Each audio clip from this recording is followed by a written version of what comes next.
Big boss season 6 33ാമത്തെ ദിനമാണ്. ലൈവിലേക്ക് പോകുന്ന സമയത്ത് ഹൗസ് ആകെ മൊത്തം സ്തംഭിച്ചിരിക്കുന്നതാണ് ഈ നിമിഷത്തിൽ കാണാനായിട്ട് സാധിക്കുന്നത്. സ്തംഭിച്ചിരിക്കുക എന്ന് പറഞ്ഞാൽ ബിഗ് ബോസ് രാവിലെ തന്നെ ഒരു സംഘർഷാവസ്ഥ ഒഴിവാക്കാൻ വേണ്ടി ആളുകളെ ആ ഒരു ലിവിങ് ഏരിയയിൽ അണിനിരത്തിയിരിക്കുകയാണ്. അത് കഴിഞ്ഞിട്ട് ബിഗ് ബോസ് എന്തോ ചായ കുടിക്കാനായിട്ടോ ബ്രേക്ക്ഫാസ്റ്റ് കഴിക്കാനായിട്ടോ പോയതായിരിക്കാം. ഒത്തിരിയധികം സമയമായിട്ട് അവരവിടെ തന്നെ ഇരിക്കുകയാണ്. രാവിലെ ജാൻമണി നോറക്കെട്ട് ഒന്ന് ഓങ്ങി കൊടുത്തില്ല. വീട്ടിൽ പോകും, ഒത്തിരിയധികം സൗകര്യങ്ങളുണ്ട് എന്നൊക്കെ പറഞ്ഞാലും ഗെയിമിൽ നിന്ന് അത്രയധികം പെട്ടെന്ന് പുറത്തു പോകാൻ ജാൻമണിക്ക് വലിയ താല്പര്യമൊന്നുമില്ല. അങ്ങനെ പുറത്തു പോകുമെന്ന് തോന്നുന്ന സമയത്താണ് അദ്ദേഹം വലിയ രീതിയിൽ മറ്റുള്ള ആളുകളെ ത്രട്ടൻ ചെയ്ത് അവിടെ നിലനിൽക്കാനായിട്ട് ശ്രമിക്കുന്നത്. നോറ ഇന്ന് മോർണിംഗ് ആക്ടിവിറ്റിയിൽ ജാൻമണിയെക്കുറിച്ചിട്ട് പറഞ്ഞ വലിയ വിമർശനവും അതൊക്കെ തന്നെയായിരുന്നു. മറ്റുള്ള ആളുകളെ ത്രട്ടൻ ചെയ്തിട്ടാണ് ജാൻമണി ഇവിടെ സർവൈവ് ചെയ്യാനായിട്ട് ശ്രമിക്കുന്നത്. ഇനി അടിക്ക് കാരണമായിട്ടുള്ള മോർണിംഗ് ആക്ടിവിറ്റിയിലേക്ക് പോകാം. അതിനു മുൻപ് ഇന്നലെ വൈകിട്ട് കേട്ട ഒരു ചെറിയ കോൺവെർസേഷനുണ്ട്. നമ്മുടെ ജിൻഡോയും അതേപോലെ തന്നെ സായിയും വലിയ കൂട്ടാണ്. സായി ജിൻഡോയ്ക്കെതിരെ ഗെയിം കളിക്കാനായിട്ടാണ് വന്നത്. ആദ്യ ദിനങ്ങളിൽ അത് ട്രൈ ചെയ്തിരുന്നു. എന്നാൽ ഇപ്പോൾ അവിടെ ഒരു ലവ് ട്രാക്ക് ആണോ എന്ന് നോറ ചോദിക്കുകയുണ്ടായി. കാരണം അവർ അത്രയധികം ചേർന്നിരുന്നിട്ട് ഗെയിമൊക്കെ പ്ലാൻ ചെയ്യുകയാണ്. ജിൻഡോയോട് എന്തോ സായിക്ക് ഒരു ഗെയിമർ എന്നുള്ള നിലയിൽ വലിയ ബഹുമാനമാണ്. ജിൻഡോയുടെ ചില സ്ട്രാറ്റജീസ് ഗെയിം ചേഞ്ചിങ് ഒക്കെ കണ്ട് സായി ആകെ മൊത്തത്തിൽ ആകൃഷ്ടനായി ജിൻഡോയുടെ കൂടെ സൈഡ് ആവാനായിട്ടുള്ള എല്ലാ സാധ്യതയുണ്ട്. അത് വലിയ അപകടമാണ്. ഇപ്പം ഹൗസിലേക്ക് വരുന്ന എല്ലാ ഗെയിമേഴ്സും താൻ സ്റ്റാർ ആവണം, താൻ ടോപ്പ് ആവണം എന്ന് വിചാരിക്കുന്നത് നമുക്കറിയാം. എന്നാൽ ഒരു വലിയ കൂട്ടം ആളുകൾ ഏതെങ്കിലും ടോപ്പായിട്ട് നിൽക്കുന്ന ആളുടെ കൂടെ നിന്ന് പോകാൻ ശ്രമിക്കാറുണ്ട്. ഇപ്പോൾ സീസൺ 5 അഖിൽമാരാർ ടോപ്പ് ആവുന്ന സമയത്ത് കൂടെ നിന്ന് അഖിലിനെ രാജാവാക്കാനായിട്ട് ശ്രമിക്കുന്ന ആളുകളുണ്ടായിരുന്നു. അപ്പോൾ ആ ഒരു അവസ്ഥയിലേക്ക് സായി പോവുകയാണെന്നുണ്ടെങ്കിൽ സായിൽ പ്രതീക്ഷ അർപ്പിച്ചിരിക്കുന്ന ആളുകൾക്ക് വലിയ നിരാശയായിരിക്കും. സായിക്ക് കിട്ടിയ ഹൈപ്പ് എന്ന് പറയുന്നത് കപ്പടിക്കാൻ പോകുന്ന ആൾക്ക് കിട്ടുന്ന ഒരു ഹൈപ്പായിരുന്നു. പക്ഷേ ഇപ്പോൾ സായി സൈഡാവുന്ന കാഴ്ചകളാണ് കാണുന്നത്. ഇനിയിപ്പോൾ മോർണിംഗ് ആക്ടിവിറ്റിയിലേക്ക് വരാം. മോർണിംഗ് ആക്ടിവിറ്റി എന്ന് പറഞ്ഞാൽ ഹൗസിൽ കണ്ടസ്റ്റൻസിൻ്റെ ഓരോ ആളുകളുടെയും നിലയെക്കുറിച്ചിട്ട് സഹ കണ്ടസ്റ്റൻസിന് അറിയാം. അപ്പോൾ ആ ഒരു നിലയിൽ എത്തരുത് എന്ന് നിങ്ങൾ ആഗ്രഹിക്കുന്ന കണ്ടസ്റ്റൻറ്റിൻ്റെ പേര് പറയുക, അതിൻ്റെ കാരണം പറയുക. ഇതൊരു അടി ഉണ്ടാക്കാൻ വേണ്ടിയുള്ള ടാസ്ക്കായിട്ട് തോന്നുന്നുണ്ട് എന്നുണ്ടെങ്കിൽ കുഴപ്പമൊന്നുമില്ല, അങ്ങനെ തന്നെയാണ് എന്ന് ബിഗ് ബോസ് പറഞ്ഞിരുന്നു. അതുകൊണ്ട് തന്നെ രാവിലെ ഒരു അടി ഉണ്ടാക്കിയേക്കാമെന്ന് നോറ വിചാരിക്കുന്നു. നോറയുടെ മറ്റേ സ്ഥിരമായിട്ടുള്ള ഒരു അപ്രോച്ച്, മറ്റേ പേഴ്സണൽ ഗ്രഡ്ജ്, അപ്പോൾ അത് വെച്ചിട്ടുള്ള ഒരു കളി തന്നെയാണ് രാവിലെ കാണാൻ പറ്റുന്നത്. അൻസിബയും അതേ കളി തന്നെയാണ് ഉദ്ദേശിക്കുന്നത്. അപ്പോൾ അൻസിബ, നോറ അങ്ങനെയുള്ള ആളുകൾ ആരെ പറയും എന്നൊക്കെ ഉള്ളത് പ്രഡിക്റ്റബിളാണ്. അതിലെപ്പോഴും വ്യത്യസ്തതയുള്ളത് ജാസ്മിൻ്റെ കാര്യത്തിലാണ്. അതിനകത്ത് പേഴ്സണൽ ഗ്രഡ്ജ് ഒന്നുമില്ല. ഓരോ ദിവസം അദ്ദേഹം ഇതുപോലുള്ള ആക്ടിവിറ്റികളിൽ പറയുന്ന വിമർശനങ്ങൾ പല ആളുകളെ കുറിച്ചിട്ടായിരിക്കും. അത് ഗെയിം മോണിറ്റർ ചെയ്തിട്ടാണ്. സായി പറയുന്നു ഗബ്രിയുടെ ഒരു പൊസിഷൻ, ഗെയിമിൽ ഗബ്രിയുടെ ഒരു പൊസിഷൻ അവിടേക്ക് എത്താനായിട്ട് തീരെ ആഗ്രഹിക്കുന്നില്ല. കാരണം ഗബ്രി പല കാര്യങ്ങളിലും ക്ലാരിറ്റി കൊടുക്കുന്നില്ല. ഭയങ്കര ഡൗട്ട്ഫുൾ ആയിട്ടാണ് ഗെയിമിനെ അപ്രോച്ച് ചെയ്യുന്നത്. മിക്കവാറും സായി ഉദ്ദേശിക്കുന്നത് ഗബ്രിയുടെ ആ ഒരു റിലേഷൻഷിപ്പ് കാര്യങ്ങളൊക്കെ ആയിരിക്കാം. ജിൻഡോ അർജുനെയാണ് പറയുന്നത്. അർജുനെ പറയുന്നതിനകത്ത് ചില ന്യായങ്ങളൊക്കെ ഉണ്ട്. അർജുന് ഫസ്റ്റ് ക്യാപ്റ്റൻസി കിട്ടുന്നു. ജിൻഡോ വളരെയധികം ആഗ്രഹിച്ചൊരു പൊസിഷനാണ്, അത് അർജുന് കിട്ടുന്നു. അത് കഴിഞ്ഞിട്ട് പവർ ടീമിലേക്ക് വരുന്നു. ഇവിടെ ഒന്നും അർജുൻ അദ്ദേഹത്തിന് കിട്ടിയ ഓപ്പർച്യൂണിറ്റീസ് യൂസ് ചെയ്തില്ല. അപ്പോൾ ഇതൊരു മന്ത്രി പോലെയുള്ള ഒരു പൊസിഷനാണ് പവർ ടീം എന്ന് പറയുന്നത്. അത് ഫലപ്രദമായിട്ട് ഉപയോഗിക്കാത്ത ഒരു കാരണത്തെക്കുറിച്ചിട്ട് ജിൻഡോ പറയുന്നുണ്ട്. അതേപോലെ ജിൻഡോ പറഞ്ഞ ഒരു ആശയമുണ്ട്, ഒരു വിമർശനം എന്ന് പറഞ്ഞാണ്, പക്ഷേ അതൊരു ആശയമാണ്. ക്യാപ്റ്റന് ശരിക്കും ഈ തവണത്തെ പവർ ടീം കൂടുതൽ ഇമ്പോർട്ടൻസ് കൊടുത്തില്ല. ഇപ്പോൾ പവർ ടീമിന് കിട്ടുന്ന ആനുകൂല്യങ്ങൾ ക്യാപ്റ്റനുകളുടെ ഷെയർ ചെയ്ത് കൊടുക്കേണ്ടതായിരുന്നു. കഴിഞ്ഞ തവണ അവരത് ചെയ്യാനായിട്ട് ശ്രമിച്ചിരുന്നു, ഇത്തവണ അവരത് ചെയ്തില്ല. ഇപ്പോൾ വിഷ് ചെയ്യുന്ന കാര്യത്തിലാണെങ്കിലും ഭക്ഷണം ആളുകൾ കൊണ്ടേ കൊടുക്കുന്ന കാര്യത്തിലാണെങ്കിലും ക്യാപ്റ്റന് പ്രിവിലേജസ് അനുവദിച്ച് കൊടുക്കാത്ത ഒരു കാര്യത്തെക്കുറിച്ചിട്ട് പറയുന്നുണ്ട്. ശ്രീതു അപ്സരയാണ് പറയുന്നത് ഡൊമിനന്റ് പ്ലെയർ ആണ്, ബാക്കിയുള്ള ആളുകളുടെ സ്പേസ് അപഹരിക്കുന്ന ഒരു വ്യക്തിയാണ്. അതുകൊണ്ട് ആ ഒരു പൊസിഷനിലേക്ക് എത്തി ഗെയിം കളിക്കാനായിട്ട് താല്പര്യപ്പെടുന്നില്ല. ഗബ്രി ജാസ്മിനെയാണ് പറയുന്നത്. ജാസ്മിൻ വളരെ സ്ട്രോങ് ആയിട്ടുള്ള ഒരു പ്ലെയറാണ്. ജാസ്മിൻ വളരെ മെച്യൂർ ആയിട്ടുള്ള ഒരാളാണ്. എന്നാൽ 23 വയസ്സേ ഉള്ളൂ. എന്നാൽ ജാസ്മിൻ്റെ വായിൽ നിന്ന് വരുന്ന പല വർത്തമാനങ്ങളും പ്രായത്തിൻ്റെതായിട്ട് ആരും കൺസിഡർ ചെയ്യുന്നില്ല. കോൺട്രഡിക്ടറി സ്റ്റേറ്റ്മെൻ്റ് ആണ്. അതുകൊണ്ട് തന്നെ എല്ലാ ആളുകളും ജാസ്മിനെ ഒറ്റപ്പെടുത്തുന്നു, ജാസ്മിനെ കോർണർ ചെയ്യുന്നു. അപ്പോൾ ആ ഒരു ഇമോഷണൽ സ്റ്റേറ്റിലേക്ക് ജാസ്മിൻ പോകുന്ന ഒരു ഇമോഷണൽ സ്റ്റേറ്റിലേക്ക് എത്തിക്കഴിഞ്ഞാൽ എനിക്ക് ഒട്ടും താങ്ങാൻ പറ്റില്ല, എനിക്ക് അത്രയധികം സ്ട്രെങ്ത് ഇല്ല എന്നൊക്കെ പറഞ്ഞ് ജാസ്മിനെ നല്ല രീതിയിൽ സപ്പോർട്ട് ചെയ്യുകയാണ്. അങ്ങനെ സപ്പോർട്ട് ചെയ്യുമ്പോൾ സംഭവിക്കുന്ന അപകടം എന്താണെന്ന് വെച്ച് കഴിഞ്ഞാൽ ജാസ്മിൻ ഡൗൺ ആണ് എന്ന് 10 പേരും കൂടെ വന്ന് അങ്ങോട്ട് പറയും. 10 പേരും കൂടെ വന്ന് പറയുകയും അതിനൊപ്പം തന്നെ പുറത്തൊരു ഗെയിം ഉണ്ടല്ലോ, ഹേറ്റേഴ്സിൻ്റെ ഗെയിമിൽ എന്ത് പറയും, അവൾ സിമ്പതി പിടിച്ചു പറ്റാനായിട്ട് ശ്രമിക്കുന്നു, അവളും അവളുടെ കൂട്ടുകാരനും കൂടെ സിമ്പതി പിടിച്ചു പറ്റാനായിട്ട് ശ്രമിക്കുന്നു. ശരിക്കും ആ ഒരു സിമ്പതി എന്ന് പറയുന്ന എലമെൻ്റ് എടുത്ത് മാറ്റി വെച്ചിട്ട് ഈ ഡൗൺ ആയിട്ട് നിന്ന് ബാക്കിയുള്ള ആളുകൾ കോർണർ ചെയ്യുന്നു എന്ന് പറയുന്ന പരാതി ഒഴിവാക്കിയിട്ട് സ്ട്രോങ് ആയിട്ട് ഗെയിമിലേക്ക് ഇറങ്ങി വന്നാൽ മാത്രമേ മുന്നോട്ട് പോകാൻ പറ്റത്തുള്ളൂ. കാരണം ഈ നോറയുടെ ഒന്നും വിക്ടിം ഗെയിം ഇഷ്ടമില്ലാത്ത ആളുകളാണ് നമ്മളൊരു ഭൂരിപക്ഷം. എനിക്ക് ആ ഒരു വിക്ടിം ഗെയിം ഒന്നും ഇഷ്ടമില്ല. ആളുകൾ കോർണർ ചെയ്യുന്നു, എന്ന് പറഞ്ഞിട്ട് ഡൗൺ ആയിട്ട് നിന്ന് കഴിഞ്ഞാൽ ഇതിനകത്ത് എവിടെയാണ് ഒരു ഗെയിം സ്പിരിറ്റ് ഉള്ളത്? അത് ജാസ്മിനെ പോലെ ഒരു പ്ലെയർ പറയുന്നത്, അല്ലെങ്കിൽ ജാസ്മിനെ പോലെ ഒരു പ്ലെയറുടെ തലയിലേക്ക് അടിച്ചേൽപ്പിക്കാൻ ശ്രമിക്കുന്നത് ആ ഒരു പ്ലെയറെ അടിച്ച് താക്കുന്നതിന് തുല്യമായിട്ടാണ് എനിക്ക് പേഴ്സണലി തോന്നുന്നത്. അൻസിബ അപ്സരയാണ് പറയുന്നത്. അൻസിബ അപ്സര അല്ലാതെ ആരെ പറയാനാണ്? ഒരുമാതിരി ഫോളോ ചെയ്തിട്ട് സ്ഥിരമായിട്ട് റിപ്പീറ്റ് അടിക്കുന്ന, ഏതൊരു ആക്ടിവിറ്റിയിൽ റിപ്പീറ്റ് അടിക്കുന്ന ഈ പേഴ്സണൽ ക്രെഡിറ്റ് ഭയങ്കര ബോറിംഗ് ആണ്. ഇപ്പോൾ അപ്സര ആളുകളുടെ സ്പേസ് എടുക്കുന്നു, അപ്സര അങ്ങനെയാണ് ഇങ്ങനെയാണ് എന്നും അൻസിബ പറയുന്ന അതേ കാരണങ്ങളൊക്കെ തന്നെ. പിന്നീട് വരുന്നത് അപ്സരയാണ്. അപ്സര അപ്പം അൻസിബയെ പറയുന്നു. അത് ജാസ്മിൻ വിളിച്ച ഒരു രീതി ഭയങ്കര രസമാണ്. ഒരാൾ വരുന്നു, അയാൾ വേറൊരാളെ പറഞ്ഞാൽ അദ്ദേഹത്തെ വിളിക്കുന്നു, അപ്പോൾ മറുപടി പറയാനുള്ള ഒരു സ്പേസും കൂടെ ചെറുതായിട്ട് കിട്ടും. അപ്പോൾ അപ്സര പറയുന്ന ഒരു കാര്യമുണ്ട്, അത് പോയിൻ്റാണ്.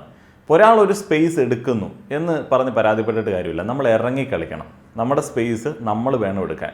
അപ്പം എൻ്റെ ഔദാര്യത്തിലല്ല ഇവിടെയുള്ള ആളുകൾ സ്പേസ് എടുക്കുന്നത്. അപ്പോൾ സ്പേസ് എടുത്താണ് കളിക്കേണ്ടത്. അത് നല്ലൊരു കാര്യമാണ്.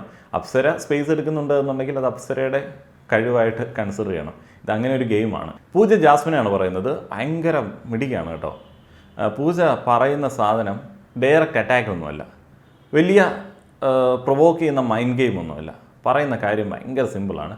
എനിക്ക് ജാസ്മിൻ ഇരിക്കുന്ന പൊസിഷനിലേക്ക് എത്താൻ താല്പര്യമില്ല. കാരണം ജാസ്മിൻ അത്രയധികം ഇമോഷണലി ഡൗൺ ആയിട്ടുണ്ട്, അത്രയധികം മെൻ്റൽ പ്രഷർ എടുക്കുന്നുണ്ട്. അത് പലപ്പോഴും ജാസ്മിൻ മറ്റുള്ള ആളുകൾക്ക് വേണ്ടിയാണ് ചെയ്യുന്നത്. അങ്ങനെ ഓരോ ആളുകളുടെയും കാര്യത്തിൽ ഇടപെട്ട് മറ്റുള്ള ആളുകളാൽ കോർണർ ചെയ്യപ്പെട്ട് ആകെ മൊത്തം ഡൗൺ ആയിട്ട് നിൽക്കുകയാണ്. ശരിക്കും ഗബ്രിക്ക് വേണ്ടി സ്ട്രെസ് എടുത്താണ് ജാസ്മിന് പറ്റിയ ഏറ്റവും വലിയ അബദ്ധം. അപ്പോൾ അങ്ങനെ ഒരു പൊസിഷനിലേക്ക് എത്താനായിട്ട് ഞാൻ ആഗ്രഹിക്കുന്നില്ല. നമ്മളെപ്പോഴും നമ്മുടെ മെൻ്റൽ സ്റ്റെബിലിറ്റിക്ക് കൂടുതൽ പ്രാധാന്യം കൊടുക്കണം. പറഞ്ഞു കൊടുക്കേണ്ട കാര്യങ്ങൾ ഇങ്ങനെ പറഞ്ഞു കൊടുക്കണം. ആളുകൾക്ക് മനസ്സിലാവും, ആരും ഒഫൻഡഡ് ആവത്തുമില്ല. ഋഷി അപ്സരയാണ് പറയുന്നത്. പിന്നെ അൻസിബേനെ പറഞ്ഞു കഴിഞ്ഞാൽ ഋഷി അപ്സര അല്ലാതെ ആരെ പറയും? അൻസിബ പറഞ്ഞും കൊടുത്തിട്ടുണ്ട് ഋഷിയോട് എപ്പോഴും അപ്സരേനെ വേണം ടാർഗറ്റ് ചെയ്യാനെന്നുള്ളത്. അല്ലാതെ ചെങ്ങായിക്ക് വേറെ എന്ത് ഗെയിമാണുള്ളത് എനിക്കറിയില്ല. അപ്പം അപ്സര എല്ലാ ആൾക്കാരുടെ സ്പേസ് എടുക്കുന്നു. ഞാൻ അതിനെക്കുറിച്ചിട്ട് പറയാൻ ആഗ്രഹിക്കുന്നില്ല. അഭിഷേക് ജയദീപ് വന്നിട്ട് പറയുന്നത് സിബിനെയാണ്. സിബിൻ വെറുതെ പാട്ടൊക്കെ പാടി ഇങ്ങനെ നടക്കുന്ന ഒരു ചെങ്ങായിയാണ്. അയാൾ നല്ലൊരു ഗെയിമറൊന്നുമല്ല.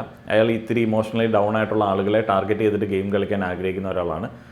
ചില പ്രശ്നങ്ങളൊക്കെ, ചെറിയ പ്രശ്നങ്ങളൊക്കെ കണ്ടന്റിന് വേണ്ടി വലുതാക്കാറുണ്ട്. സിബിൻ അപ്സരയാണ് പറയുന്നത്. പുറത്തുനിന്ന് വന്നപ്പോൾ ഏറ്റവും ഫേവറേറ്റ് കണ്ടസ്റ്റന്റ് അപ്സരയായിരുന്നു. എന്നാൽ ഇപ്പോൾ അൺഫെയർ ആയിട്ടുള്ള ഗെയിം ആക്ടിവിറ്റികൾ കാരണം അപ്സരയോട് താല്പര്യമില്ല.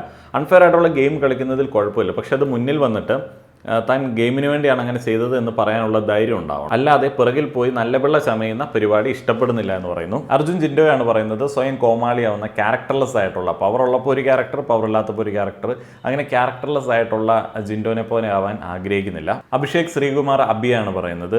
അബി ആദ്യ ദിനം ട്രിഗേർഡായി. താൻ പറഞ്ഞ തെറ്റാണ് എന്ന് ശ്രീകുമാർ സമ്മതിക്കുന്നുണ്ട്. പിന്നീടുള്ള ദിവസങ്ങളിൽ തന്നെ ട്രിഗർ ചെയ്യാനായിട്ട് ശ്രമിച്ചു. തൻ്റെ സ്ത്രീവിരുദ്ധത പുറത്തേക്ക് എടുത്തിടാനായിട്ട് ശ്രമിച്ചു. തൻ്റെ വസ്ത്രധാരണത്തെക്കുറിച്ചിട്ടുള്ള ഒരു കാര്യം തന്നോട് ചോദിച്ചു. തൻ്റെ പാർട്ട്ണർ ഇത്തിരി എക്സ്പോസ്ഡ് ആയിട്ടുള്ള വസ്ത്രം ധരിച്ചു കഴിഞ്ഞാൽ സമ്മതിക്കുമോ എന്നുള്ളതൊക്കെ ചോദിച്ചു. അങ്ങനെ സമ്മതിക്കുമോ സമ്മതിക്കാതിരിക്കുമോ എന്ന് പറയുന്നൊരു ചോദ്യം ഉണ്ടോ? ഇപ്പോൾ പിന്നെ വേറൊരു സംഗതി എന്താണെന്ന് വെച്ച് കഴിഞ്ഞാൽ ഒരേ ടേസ്റ്റുള്ള ആൾക്കാരാണ് വിവാഹിതരാവുന്നത്. ഇപ്പോൾ നിങ്ങളുടെ ഡ്രസ്സിങ് സെൻസും അതിനകത്ത് ഉൾപ്പെടുത്തുന്നതിനകത്ത് പ്രത്യേകിച്ച് പ്രശ്നമൊന്നുമില്ല. ഇവന്മാരൊക്കെ എന്തുവാണ് ഇങ്ങനെ ചെറിയ ചെറിയ കുഞ്ഞു ഡിസ്കഷനിലേക്ക് വരുന്നതെന്ന് എനിക്കറിയില്ല. ഇപ്പം മോഡേൺ ലുക്ക് എന്ന് പറയുന്ന, അല്ലെങ്കിൽ വെസ്റ്റേൺ ഔട്ട്ഫിറ്റ് എന്നൊക്കെ പറയുന്ന സാധനങ്ങളൊക്കെ ഉണ്ടല്ലോ. അല്ലെങ്കിൽ എന്താ പറയുന്നത്, പല ആളുകളും പല രീതിയിലാണ് തങ്ങളെ പ്രസൻറ്റ് ചെയ്യാനായിട്ട് ആഗ്രഹിക്കുന്നത്. അപ്പോൾ അങ്ങനെ പ്രസൻറ്റ് ചെയ്യാൻ ആഗ്രഹിക്കുന്ന ആളുകൾ അത് ഒരു ടേസ്റ്റുള്ള ആളുകളാണ്. അപ്പോൾ അങ്ങനെയുള്ള ടേസ്റ്റുള്ള ആളുകളുടെ കൂടെ പാർട്ണർഷിപ്പ് ജോയിൻ ചെയ്തിരുന്നാൽ മതിയല്ലോ.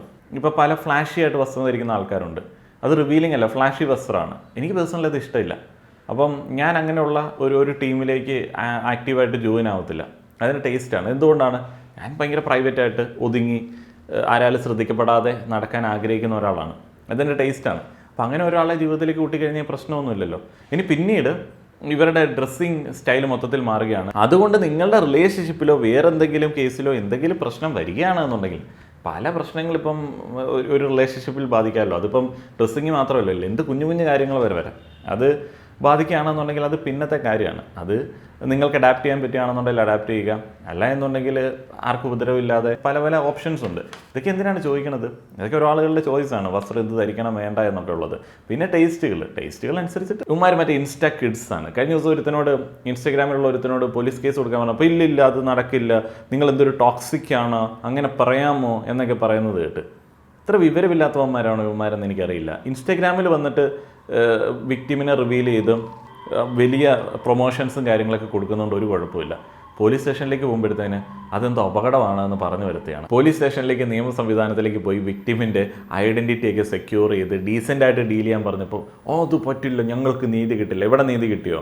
കുറേ കമൻറ്റ് കിട്ടിയല്ലേ. ഞാനൊരു അഭിപ്രായം പറഞ്ഞപ്പോൾ എന്നെ കുറേ അധികം ആൾക്കാർ തെറി വിളിക്കുന്നു, എന്നെ കുറേ അധികം ആൾക്കാർ സപ്പോർട്ട് ചെയ്യുന്നു, നിന്നെ കുറേ അധികം ആൾക്കാർ തെറി വിളിക്കുന്നു, സപ്പോർട്ട് ചെയ്യുന്നു. ഇതിനകത്ത് ഞാൻ തെറി കേട്ടാലും കുഴപ്പമില്ല, ഇത് എന്നെ ബാധിക്കുന്ന സംഗതിയല്ല. ഞാൻ വെറും അഭിപ്രായം പറഞ്ഞ ഒരാളാണ്. പക്ഷേ നിൻ്റെ കയ്യിൽ, നിൻ്റെ സംരക്ഷണത്തിൽ ഒരു വിക്ടിമുണ്ട്. അപ്പോൾ ആ വിക്ടിമിനെയാണ് ഏറ്റവും കൂടുതൽ ബാധിക്കപ്പെടുന്നത്. അതിനെയാണ് വലിച്ചിവിടേക്ക് ഇടുന്നത്. അന്ന് മനസ്സിലാക്കാനുള്ള ബോധമില്ല. ജാൻമണി അർജുനെയാണ് പറയുന്നത്. ജാൻമണി ഫ്രണ്ട്ഷിപ്പിൻ്റെ പുറത്ത് പറഞ്ഞ കാര്യങ്ങൾ അതൊക്കെ നോമിനേഷനിലേക്ക് കൊണ്ടുവന്നിട്ടും നോറ ജാൻമണിയാണ് പറയുന്നത് സർവൈവ് ചെയ്യാനായിട്ട് ബാക്കിയുള്ള ആളുകളെ ത്രട്ടൺ ചെയ്യുന്നു എന്നൊക്കെയാണ് നോറ പറയുന്നത്. നോറ അങ്ങനെ ജാൻമണിയെ ടാർഗറ്റ് ചെയ്യുന്നുണ്ട്. അതിനാണ് ജാൻമണി ഓങ്ങിയത്. ശ്രീരേഖ ഗബ്രിയെ പറയുന്നു. ശ്രീരേഖ ഗബ്രിയെ തീരെ അങ്ങോട്ട് പറ്റണില്ല. ഗബ്രി ഒരു മാനിപ്പുലേറ്ററാണ്. ഗബ്രി എല്ലാ ആൾക്കാരും ഒബ്സർവ് ചെയ്ത് അവർക്കെതിരെ ഗെയിം കളിക്കുന്നു. അങ്ങനെയുള്ള കുറേയധികം കാര്യങ്ങൾ. അപ്പോൾ അതിനകത്ത് കുറച്ച് പോയിന്റുകളുണ്ട്. ശരണ്യ അർജുനെ പറയുന്നു ക്യാപ്റ്റൻസി പവർ റൂം പോലുള്ള കാര്യങ്ങൾ, ഓപ്പർച്യൂണിറ്റീസ് കിട്ടിയിട്ട് അത് യൂസ് ചെയ്തില്ല. കയറി വരുമെന്ന് പ്രതീക്ഷിച്ചു, പക്ഷേ കയറി വന്നില്ല. നന്ദന ജാസ്മിനെയാണ് പറയുന്നത്. ജൂനിയർ ജാസ്മിൻ എന്ന് സായിങ്ങാണ്ട് നന്ദനെ വിളിച്ച് അപമാനിച്ചെന്നോ. അപ്പം ജാസ്മിനെ പോലെ ഞാൻ ഫ്രണ്ട്ഷിപ്പിന് വേണ്ടി കൂടുതൽ എഫേർട്ട് ഇടാനായിട്ട് താല്പര്യപ്പെടുന്നില്ല. ജാസ്മിൻ അൻസിബയാണ് പറയുന്നത്. ജാസ്മിൻ ആ ഒരു ആക്ടിവിറ്റിയൊക്കെ നോക്കി ഒരു സ്റ്റേറ്റ്മെൻറ്റൊക്കെ കേട്ട് അതിനുള്ള മറുപടിയാണ് കൊടുക്കുന്നത്. സ്പേസ് എടുക്കുന്ന കാര്യത്തിൽ അൻസിബ ഇറങ്ങി കളിക്കുന്ന കണ്ടിട്ടില്ല. ഇറങ്ങി കളിച്ചാലേ സ്പേസ് കിട്ടത്തുള്ളൂ. താൻ ഇറങ്ങി കളിക്കാതെ ബാക്കിയുള്ള ആളുകളെ പരാതി പറയുന്നത് നല്ലൊരു ഗെയിം അല്ല എന്ന് ജാസ്മിൻ അൻസിബയ്ക്ക് പറഞ്ഞു കൊടുക്കുന്നുണ്ട്. ഇതൊക്കെയാണ് ഇന്നത്തെ രാവിലത്തെ ലൈവിൽ കണ്ട കാര്യങ്ങൾ. നിങ്ങളുടെ അഭിപ്രായങ്ങൾ അറിയാൻ ആഗ്രഹമുണ്ട്. പലവിധ ഗെയിമുകൾ ഇന്ന് അവിടെ കാണാൻ സാധ്യതയുണ്ട്. ഇപ്പോൾ ബിഗ് ബോസ് അവരെ അവിടെ പിടിച്ചിരുത്തിയേക്കാണ്. എന്താണ് തീരുമാനം എന്നുള്ളത് അറിയില്ല.